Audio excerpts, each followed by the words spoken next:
was sad. It's really sad. I think we can do better than that. I said, how we doing today?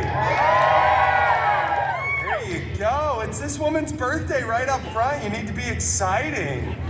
Man, I don't know if you could tell from my little unicorn right there, but I have been hitting the eggnog extra hard this year to get in the holiday spirit. Is everybody here excited for a festive tale full of Yuletide cheer? Yeah! Very good. This story is a personal favorite of mine. It's a classic holiday tale of good and evil. It features lots of greed, a four-poster bed, and ghosts. No, don't do that. That's weird. In a Christmas story? Really? Do I have to do this one? Okay, manager says I have to do it, so we're gonna commit. All right. I want you all to meet my Merc on the woodwork. It's him. Yeah, I totally came up with that myself. All right. To tell this story right, we have to travel back in time to jolly old England for a dignified holiday tale written by Sir Charles Xavier Dickens and brought to you by Disney Plus. Yeah, I wouldn't know how to react to that either. Yeah, I'm supposed to be a limited time special event thing, but now, thanks to the fine people at Disney Plus, I'm here through the holidays. Thank you, thank you. It's nice to have a streaming service that finally understands quality content. Now on to the story. I'm so done pandering. Okay, we're gonna move on to my favorite story. I love all Christmas stories because they make you feel so joyful and happy. This one in particular has such a great story and meaning, and I'm just excited for everyone to feel that same joy. So I'm gonna start right at the beginning. Marley was dead. Wow, that's a dark start. I don't think Disney Plus would have approved of that. Let's move on. Oh, this is less morbid. Here we go.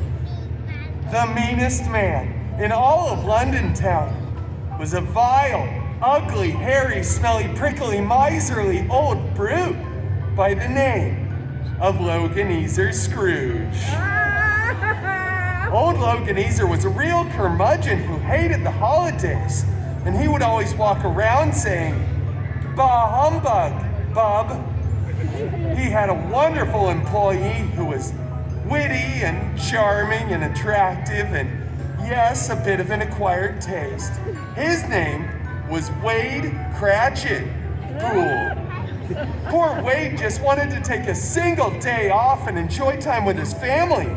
But mean old Scroogey would just say, "Shut up, get back to work and count me money, bub." He was very mean and mildly Australian, apparently. But because he was such a bad dude, old Loganezer was visited by his dead partner, who was a dead man. Or should I say an X-Man? Thank you, that woman really liked that joke. They're not gonna get any better, people. You better start enjoying it. His partner told him that he would be visited during the night by these three ghosts that would teach him the true meaning of Christmas.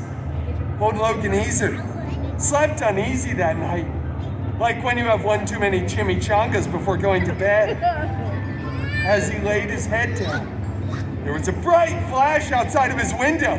He runs over and rips open the curtains to find Johnny Storm, all flamey and bright. Yeah, it wasn't Steve Rogers like we all hoped it would be. And he starts shouting a bunch of stuff about being the ghost of Christmas past, and then he says a whole bunch of vulgarities that I can't repeat here at the Disneyland Resort, registered trademark. But basically, he takes old Scroogey and shows him his sad, poorly rated X-Men origins. Some of you got the joke, I like it, like 3 people. Then the second ghost shows up. It's the ghost of Christmas present, a huge, child-minded figure larger than a normal man should be, made completely out of metal, and with an obnoxious Russian accent. He says, Loganizer, gaze upon the Cratchit-Pool family and see your shame. He takes him and shows him a beautiful family living in a small studio apartment right off of Pico and Crenshaw. Blind Al, Dog Pool, and little tiny Peter Pool, who's obviously very ill and leaning on a too small crutch. They could hardly get by on the meager salary that Wade's boss gave him. Old Loganizer created a pitiful scene as a single tear rolled down his chiseled jawline. It's like when you watch the climax of that perfect rom-com, The Proposal. Next, there's a cemetery scene with the ghost of Christmas Days of Future Past, and things get really crazy and the timelines get all convoluted. I'm not going to go into the details because it will give you nightmares, and we kind of destroyed the X-Men franchise for a couple years. But basically, all of the ghosts taught old Scroogey that you need to keep the spirit of Christmas in your heart all year round. Always think of those less fortunate than you. And overall, just don't be a jerk all the time. Old Loganizer spends the money to get little tiny Peter Pool all healed up. They become pals. And then Loganizer is true to his word and becomes a better man. And at the no, don't clap yet, I'm not done. I said don't clap yet. We'll get there, it's okay, you'll know. And then, at the climax of the story, which will lead to a giant round of applause, little tiny Peter Pool, all healed up, skips his way over to Loganizer, grips him by his masculine inner thigh muscles. Sorry, got distracted. And then little tiny Peter Pool says, directly into camera, this one right here, yeah, you're welcome, Instagram.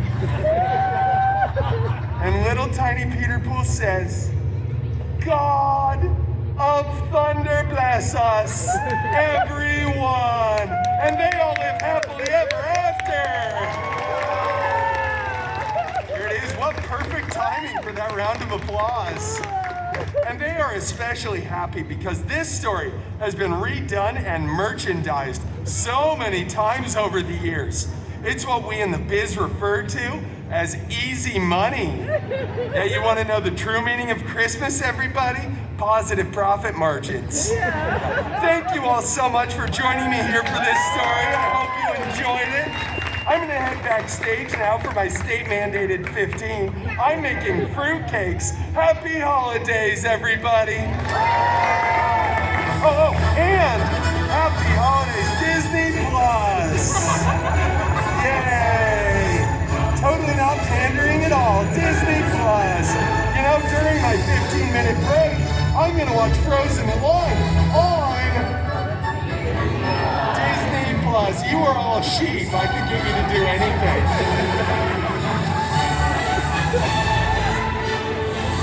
Bye, everybody. Love you, but not as much as I love Disney Plus.